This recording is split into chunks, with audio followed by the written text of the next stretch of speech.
قربانی کی وجوب، قربانی کے واجب ہونا، قربانی کے ضروری ہونے کی شرطیں 4 چیزیں ہیں۔ نمبر 1 بندہ مسلمان ہو، نمبر 2 آزاد ہو، غلام نہ ہو، نمبر 3 صاحب نصاب ہو، میں نصاب بتاتا ہوں آگے، نمبر 4 وہ مقیم ہو، مسافر نہ ہو۔ مسافر پر قربانی نہیں آتی، جو حالت سفر میں ہے نا اس پہ قربانی نہیں آتی۔ اب جو پہلی بات، مسلمان، ظاہری بات ہے مسلمان ہی کرے گا، غیر مسلم کہاں قربانی کرتے ہیں۔ آزاد کا معنی، یہ جو پرانے زمانے میں کوئی کسی کا غلام ہوتا تھا، غلامی کی زندگی، کیونکہ لأن العبد لا یملک شیئا، غلام کی بھی کوئی مالیت ہوتی ہے، اسی لیے اس پر کوئی تو اصل کیا تھا، وہ آزاد ہو۔ تیسرے نمبر پہ صاحب نصاب ہو۔ صاحب نصاب کا کیا معنی؟ حضور پاک علیہ الصلوۃ والسلام کے دور میں توجہ رکھنا، جس کے پاس 200 درہم ہوتے یا 20 دینار ہوتے اس پر قربانی آ جاتی تھی۔ دینار اس زمانے میں چاندی کے ہوتے تھے، یہ کویتی دینار کاغذ کی طرح نہیں ہوتے تھے، اور درہم یہ دبئی کے کاغذ والے نہیں ہوتے تھے، بلکہ درہم چاندی کے ہوتے تھے، دینار سونے کے ہوتے تھے ساری۔ تو جس کے پاس 20 دینار ہوتے یا جس کے پاس 200 درہم ہوتے، قربانی آ جاتی۔ اب ہم نے ان کو تولا ہے، 20 دینار کو تولیں تو 7.5 تولے سونا بنتا ہے، اور 200 درہم کو تولیں تو 52.5 تولہ چاندی بنتی ہے۔ یہ جو لوگ کہتے ہیں نا آپ مولویوں نے 7.5 اور 52.5 تولے کہاں سے لیے، حدیث میں تو 7.5 52 کا لفظ نہیں ہے۔ اتنی بات تو ان کی ٹھیک ہے کہ حدیث میں 7.5 تولہ اور 52.5 تولہ کا لفظ نہیں ہے، لیکن جو حدیث پاک کا لفظ ہے نا وہ وزن میں برابر بنتا ہے، وزن میں برابر ہے۔ کیا وہ 200 درہم ہوتے تھے، اب 52.5 تولہ چاندی اس کے برابر ہے۔ وہاں 200 دینار ہوتے تھے، 7.5 تولہ سونا۔ کسی کے پاس صرف سونا ہے، کوئی چاندی کوئی مال نہیں ہے، تو جب تک سونا 7.5 تولہ نہیں ہوگا قربانی نہیں آئے گی۔ صرف چاندی ہے، کوئی مال کوئی سونا کوئی اور کچھ نہیں ہے، جب تک 52.5 تولہ چاندی نہیں ہوگی قربانی نہیں آئے گی۔ لیکن تیسری صورت جو ہر گھر میں ہے وہ کیا ہے، سونا اور چاندی ملا کر ہے، تھوڑا سونا ہے تھوڑا چاندی ہے، نہ وہ 7.5 ہے نہ وہ 52 ہے، تو جب 2 مل جائیں گے پھر کس کا اعتبار کریں گے؟ پھر ہم جب 2 نصاب مل جائیں گے ہم چاندی کا اعتبار کریں گے۔ اگر سونا چاندی ملا کر 52.5 تولے چاندی کی قیمت کے برابر، جو آج کے دور کا 80,000 سم تھنگ ہے، اس تک پہنچ گیا، اس پر قربانی واجب ہو گئی اگر دونوں ملا کر۔ اور اگر سونا چاندی نہیں ہے، مال ہے، تو مال کو دیکھا جائے گا کتنا مال ہے اور کتنا اس پہ قرض ہے۔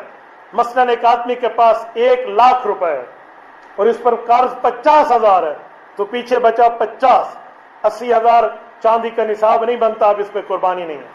لیکن ایک آدمی ہے لاکھ روپے کا مالک ہے اور اس پر قرضہ ہے 10,000، پیچھے اس کا بچتا ہے 90,000، اس پر قربانی آ گئی ہے۔